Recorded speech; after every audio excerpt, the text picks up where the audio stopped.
মিঠির দুর্বলতার সুযোগ নিয়ে বাড়িতে এসে মিঠিকে চরম অপমান করে দিল বর্ষা। এই সব কিছু দেখে রেগে গেল নতুন। সম্পূর্ণটা জানতে ভিডিওতে লাইক দিয়ে চ্যানেলটিকে সাবস্ক্রাইব করে দেখতে থাকুন। বর্ষা তখন রেগে গিয়ে সকলের সামনে বলে ওঠে, এই মিঠির জন্য আমার পুরো জীবনটা শেষ হয়ে গিয়েছে, আমার সংসারটা শেষ হয়ে গিয়েছে। এই মিঠির জন্য কি করে এখন মুখ দেখান আপনারা? মিঠিল তখন বর্ষার দিকে তাকিয়ে বলে, তোমার লজ্জা করে না? তুমি এই বাড়িতে আবার এসেছো, আবার আমাদেরকে কথা শোনাচ্ছ।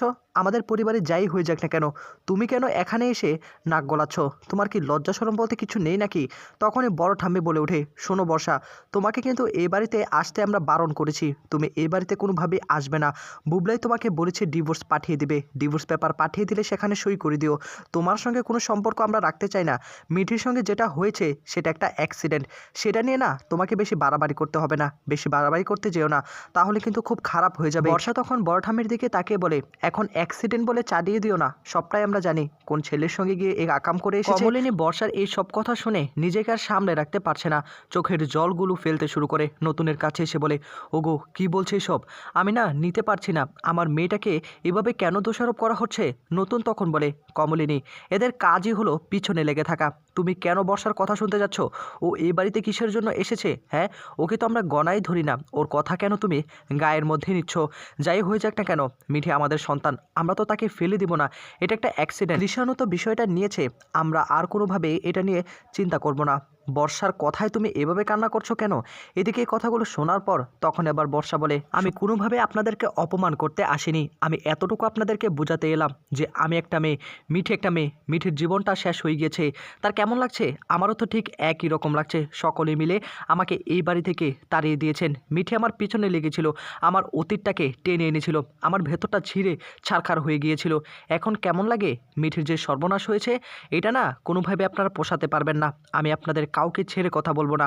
যেখানে আমার সম্মান নেই সেখানে আপনাদের সম্মানের কথা আমি কেন চিন্তা করতে যাব? হ্যাঁ, আমার সংসারটাই তো ভেঙেছেন আপনারা, তাই আপনাদেরকেও আমি ছেড়ে কথা বলবো না। সব কিছু শেষ করে দেব, আমি রটিয়ে দেব, আমি আশেপাশে সকলকে জানিয়ে দেব। তখনই আবার নতুন বলে, তুমি যাই করার তা করতে পারো, আমাদের কিচ্ছু যায় আসবে না, তুমি আমাদের কিছু করতেই পারবে না, তোমাকে আমরা গণাই ধরি না। তখনই আবার কমলিনী বলে উঠে বর্ষাকে, চুপ করো, তুমি কেন এখানে আসতে গেলে? হ্যাঁ, আমার মেয়েটার জীবনটা নষ্ট হয়ে গিয়েছে, এখানে কি মজা নেওয়ার জন্য এখানে এসেছো?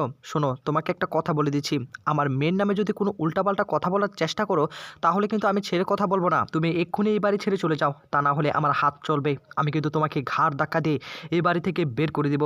আমার মেয়ের নামে এতগুলো কথা বলার তোমার সাহস কে দিয়েছে? তোমার কোনো যোগ্যতা আছে? কোন যোগ্যতায় তুমি এই বাড়িতে এসেছো? কোনো যোগ্যতা তোমার নেই।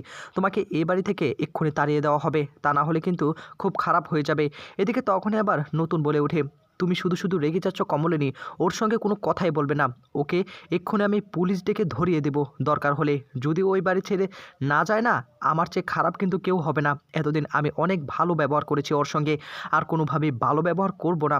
আমাদের সঙ্গে অসভ্যতামি করবে, এটা আমরা ছেড়ে দেব। বর্ষা, তুমি এক্ষুনি এই বাড়ি ছেড়ে চলে যাও, তোমার মুখ যেন কোনো দিন এই বাড়িতে না দেখি, তা না হলে কিন্তু খুব খারাপ হয়ে যাবে। তুমি কিন্তু আমাকে চিনো না, আমি স্বতন্ত্র বোস কী করতে পারি, আমাকে তুমি রাগিও না।